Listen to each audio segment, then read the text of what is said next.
It's my third day and my last day here. Well, bukas pa naman last day ko, pero maaga kasi ako aalis bukas. So, it's my third day here in Siquijor. So, medyo na-late ako ng gising. Supposedly, gising na ako ng 9 kasi meron din sana akong orientation na attenan. Pero, na-late ako ng gising, 11 na. So, possible makaalis ako dito ng mga 12. Ang una kong pupuntahan is mag-withdraw muna ako. Maghanap ko ng ATM machine and then pupunta na ako ng Salagdoong Beach. Dediretso na ako doon. Yun. And siguro magkakambuga High Falls din ako like mga alas 3, ganyan. Tulit ako ng gising sa'yo, pero okay lang yan. At least nakatulog. Tsaka nasulit ko naman kahapon. So, mga ilang oras naman yung na-miss ko. Pero, yeah, nagulat ako. Kasi meron silang pa-free na bread. So, ito yung free nila na tinapay. Grabe, ang bango pa. Tsaka, nagulat ako may pa-free sila na ganito. So, thank you doon sa hotel. Yan, meron silang pandikoko. Then, may, syempre, pandesal. And then, parang piyaya na maliit. Or parang munggo siguro to. Ganun. So, ito yung mga free nila. And masasarap siya, in fairness. So, yun. Magbe-breakfast muna ako. And then, I'll be going. And then, magpe-prepare na ako. And then, ayun, pupunta na tayo sa mga pupuntahan natin. Medyo chill day lang ngayon. So, yan, mag-emot-emot lang ulit ako sa beach. And then, dun sa falls, I'll try to go dun sa falls kung kaya ng oras. And then, yan. Bye-bye! Hi! So, tapos na ako mag-prepare and all. And, so yun, pupunta na ako sa beach. This is my outfit. Yan. Mamaya tatanggalin ko yung short. And then, ayun. Hindi ko sure kung ano suotin ko. The shades. Di ba, nahihirapan pa ako sa shades. Kaya.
Yung parking doon sa taas. Yan, pababa na yan.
guys, so I'm done na dun sa dito sa Salagdoong Beach. Yan. Medyo mataas yung paakit ng parking. So pupunta naman ako doon sa Bolo Bolo Cold Spring. And then after yun na yung last doon, and then maghanap ako ng food. Pero iuwi ko na lang sa hotel yon. Doon ako, grabe. Pero yeah, I'm done.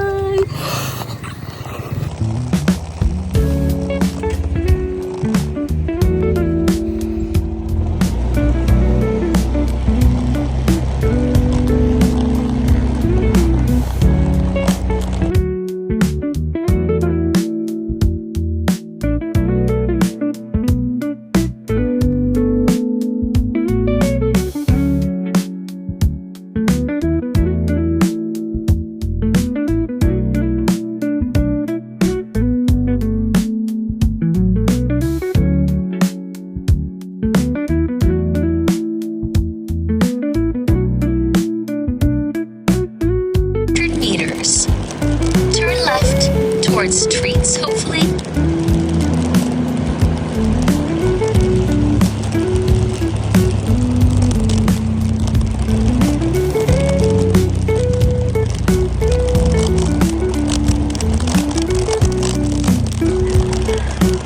Turn left towards trees, hopefully.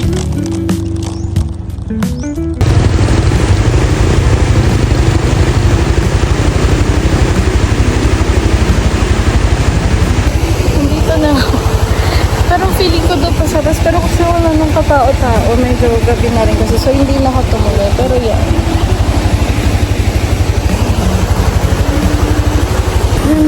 Dito pa lang maganda na yun, pero feeling ko doon pa nga sa taas, pero medyo scary na kasi nga mag-isa lang ako. Pero yan, makakamaganda.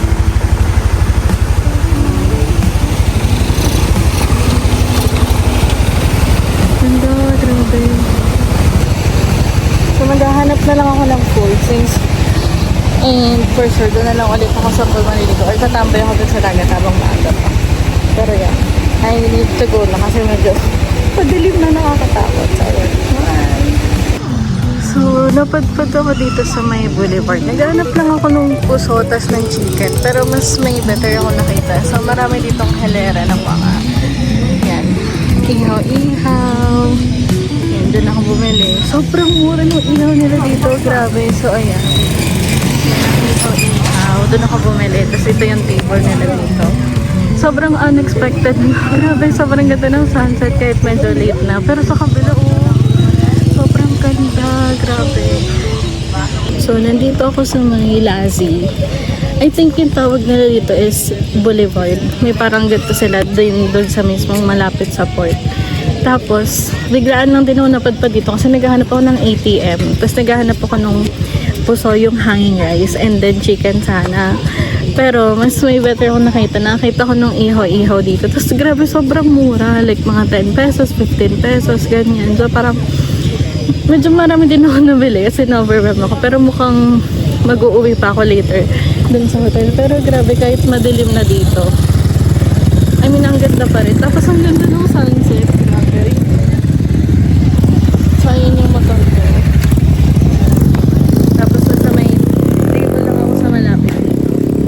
So, sobrang ganda. Grabe. Ito yung masaya na yung may sarili kang sasakyan na may sarili kang motor kasi ma-explore mo talaga. So kanina, kung nakita nyo na galing ako dun sa Bolo-Bolo Cold Spring, dun sana ako magbabalaw. Kaso, wala nang katao-tao. Madilim na rin. Medyo nakatao. Tapos, yung gubat, bundok, ganyan. So, natakot ako. Kaya sabi ko, una na. Tapos, ang pangit pa ng daan doon. I mean, pababa kasi siya. So, hindi semento, ganyan. Medyo natakot na ako. Kaya sabi ko, hanap na lang ako ng ATM kasi wala na akong cash. Nag-withdraw ko. Tapos, yun nga, hanap ako ng food. Tapos, ayun, nakita ko to. Grabe. Sobrang, ang saya.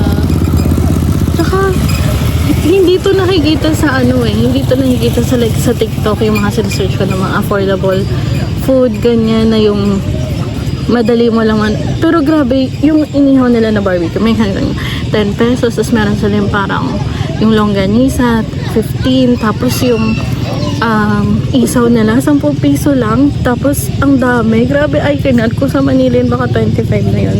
Tama talaga si Kuya Harvey, yung tour guide ko kahapon na sobrang ano ng food dito. Yung serving ng food, sobrang dami.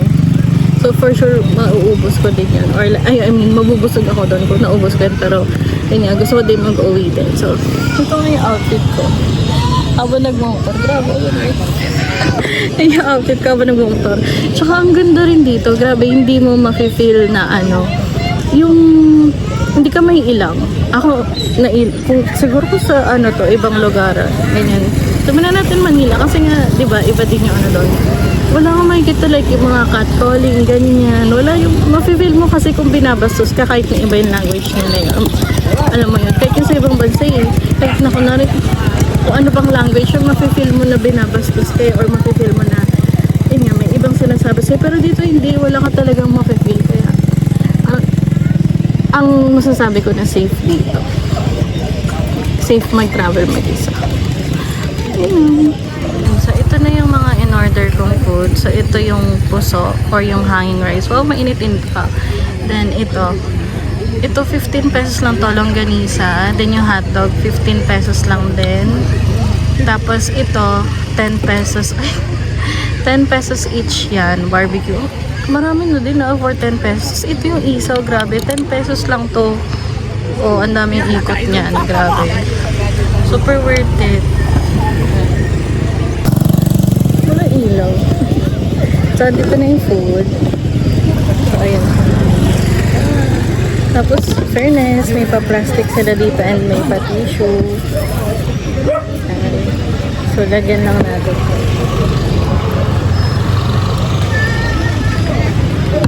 Sarap. Wala po, sarap talaga. Pero tinikpan ko na yung isaw. Fairness. Masarap siya. Hindi siya lasang perfect. Oh, yung ilaw nag-glare.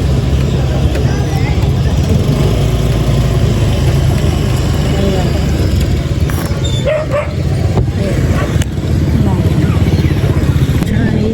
Durugin ko ng sili.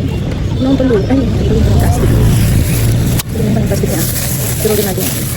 Sili. Wow. Mahangay ko lang. Tapos natin ito. Mahangay ito.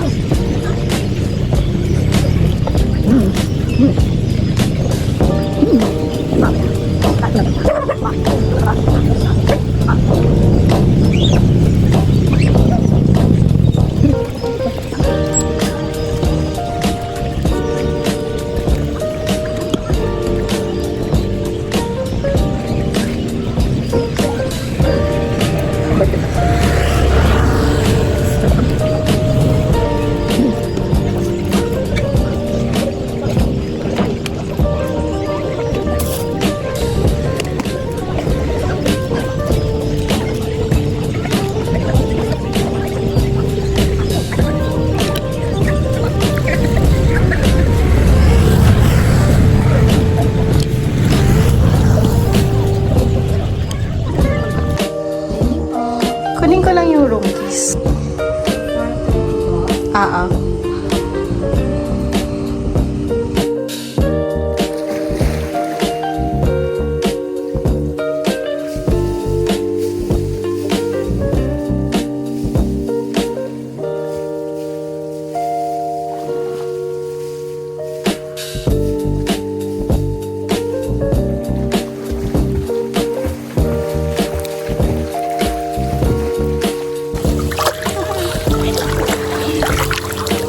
So, I'm back na sa hotel.